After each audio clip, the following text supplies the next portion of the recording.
talking yoga for stress relief. So we're going to go through 5 different exercises or yoga poses that you can do to decrease stress, calm down your nervous system. So often when we're stressed, we tend to hold that tension and stress in our hips and our shoulders, and physically stretching into those areas can provide a lot of emotional release as well as a physical one. So that's the areas we're focusing on with the poses that we're going to do today. And they're going to be pretty relaxing as well. So I'm going to get down on my mat. The first thing that I want to talk about though is breathing, because that's not only a core principle in yoga, but that's also one of the easiest, most effective ways that you can de-stress and, come back to the present moment. So I wanted to just talk about when we're breathing, we tend to do kind of chest breathing, short, shallow breaths up in our chest. And that can be really anxiety provoking. If you think of a time when you're stressed or worried, you automatically kind of seize up, you're tight, you're tense, you're kind of up in your chest. And when we breathe in yoga, and hopefully that translates into other areas of your life, we start to take deeper breaths into our low belly.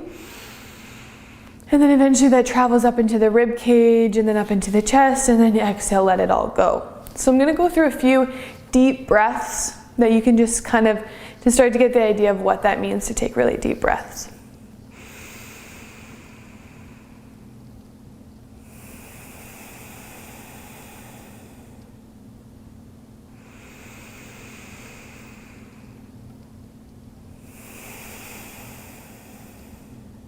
Okay, so what I was doing is I was drawing my breath deep into my low belly, letting my low belly expand out, so we're not worried about how we look when we're doing this kind of breathing.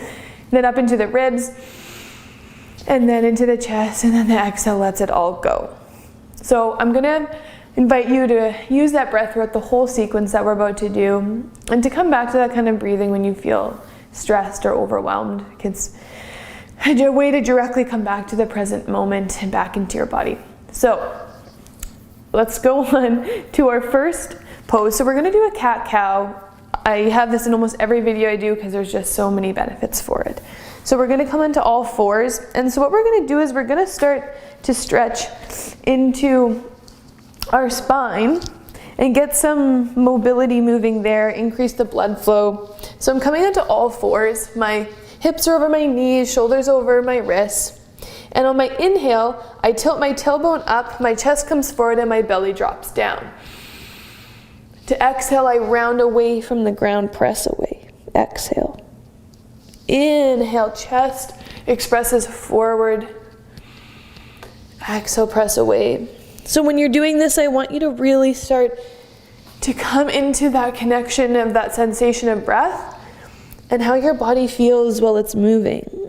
So we're reserving judgment here. We're not being upset that maybe our muscles feel tight.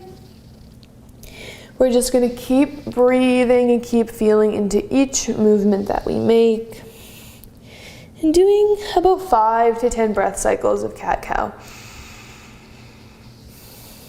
So I really like that one for first thing in the morning or before bed. It's a great way to wake up the spine and therefore the whole body. Okay, so the next thing we're going to do is a child's pose. So super relaxing. The toes are going to come together, and then the more you separate the knees, the more you're going to work into the hips. So really tight hips, just bring the knees in a bit. So always an option to put a block or something underneath the sitting bones here if the hips don't come all the way down, and then we walk the hands forward. Now, especially because we're trying to relax here, I want the forehead to be resting on something. So if it doesn't make it to the ground, then we're putting something under the forehead.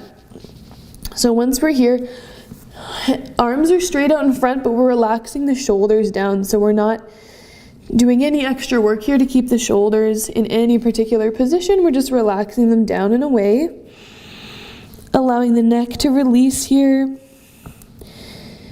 And each time I exhale, I just let something go. So that could be letting go of a thought that's been looping in your head.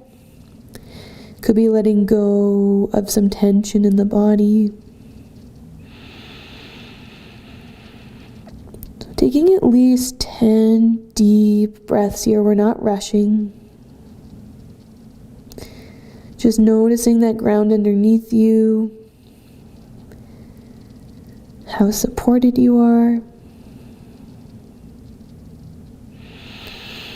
Good, and then once you're done the 10 breaths there, you can slowly walk yourself back up.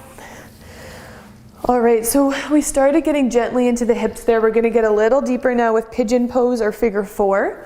So I'll show you pigeon first and then figure four. So to get into pigeon, we can start on all fours. We're gonna bring one knee forward, right underneath the wrist. Then the other leg extends straight back. Now the tendency is for this front hip to come forward. I'm gonna pull it back so my hips are in line. This at the top of my foot on the ground. Now I can stay here. You can see for me, I've got pretty tight hips, so ideally I'd bring something under my hip here so that I'm not just kind of, a lot of weight into my joint. And then you can stay up or walk the hands forward. I find coming forward and letting my forehead rest is the most relaxing. And I find especially with a hip opener, the longer you can stay, the better. But of course, we need it to be a place where you can still take those deep breaths. So using your breath as a guide. Good. And then we come onto the other side. So instead of doing pigeon on the other side, I'll just go over figure four. And so I'm going to come onto my back, crossing one ankle over the knee. So not on the knee, we're just right below the knee. I'm flexing my toes back towards my knee, protecting that knee joint. And then if you feel a stretch already in the hip, stay here. You can always press this leg away from you. If that's still not deep enough, grabbing onto the back of the thigh, pulling the knee in, using my elbow to press my leg away from me. So you should feel a deep, nice stretch in that hip. You can let the eyes close. Now this can be pretty intense, and we're just going to sit with that feeling as best as we can. So every time the mind starts to wander, we just come back to our breath, back to our bodies. Working towards 10 deep breaths. If at any point it becomes hard to take deep breaths, ease out of the posture. You've just come a little bit too far in. Good, and then when you're done, you let that go. You can maybe give the knees a little windmill here. It can feel nice. Good, so the next thing we're gonna do is we're gonna get into the shoulders. So if it's uncomfortable for you to sit on the floor, you can sit up on a block or on a chair, and we're gonna come into eagle arms. So if you've done eagle pose, it involves the legs as well, but the arm portion of it can be a really amazing way to open up the shoulders. So full eagle arms involves crossing one arm under the other, then crossing them back, palms come together. Now this won't be accessible for everyone. I'll come at a bit of an angle. So if it's not, we're just going to cross to wherever we can, and then you can just grab onto your shoulders, okay? So knowing that wherever you can grab is totally fine. I'm going to come into the full arms here. And then what we're going to do is we're going to try to work the elbows away from us and up. So instead of letting them rest, we're pulling the elbows away and up. And that's going to pull between your shoulder blades, opening up the top of the back. And again, finding that deep breath here.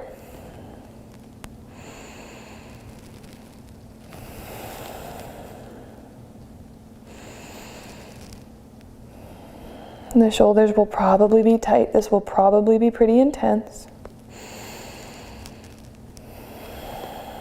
But we're going to work towards 10 deep breaths. When you're done that, you can let the arms come up. And then exhale, cross the opposite elbow underneath, crossing the arms the other way. Shoulders away from the ears, pulling the elbows forward and up. Coming to that edge of sensation where it's uncomfortable, we're working into some tight areas, but that full deep breath can still flow. So we're not backing away from any feelings that are coming up here. We're just breathing into them. And then on the exhale, we just let things go. Whatever comes up, it's okay. And when you're done your 10 breaths, let that go. Good. Move slowly. Might be a little bit intense after that. And then we're going to end with probably the most relaxing thing that you can do. We're going to do a spinal twist. So onto the back one more time. We're going to extend one leg long. The other knee stays bent. I'm going to move my hips over a little bit and then bring that knee over. Makes it a little easier to twist.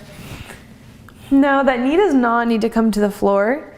You can put something under it or let it float there if it feels okay in the spine. Always supporting if we need to. And then arms can be out to the side. Maybe you bend at the elbows. And then to complete the twist, if it feels okay in the neck, you can bring the gaze opposite to that leg. And I come into that deep belly breath again. So I'm taking inhales that are so big that it lifts my leg up. My exhales, drop it back down.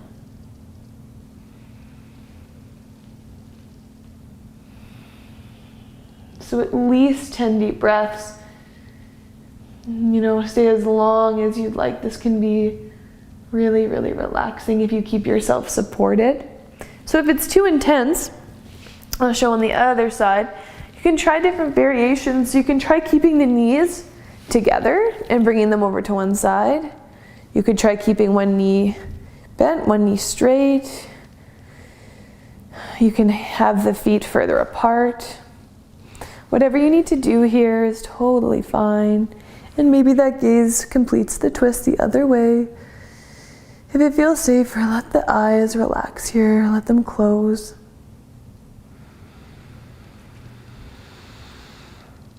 Sink a little deeper each exhale.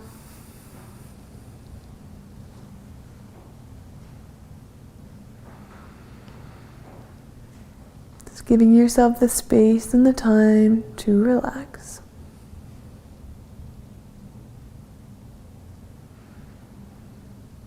And when you're ready, slowly coming back through center. And don't rush here getting back up. You can even go into Shavasana if you want and take some time here lying on your back. Just staying connected with your breath. And then when you're ready, you can come all the way back up. Good. So hopefully after that breathing, after those postures, you're feeling more calm, centered, present.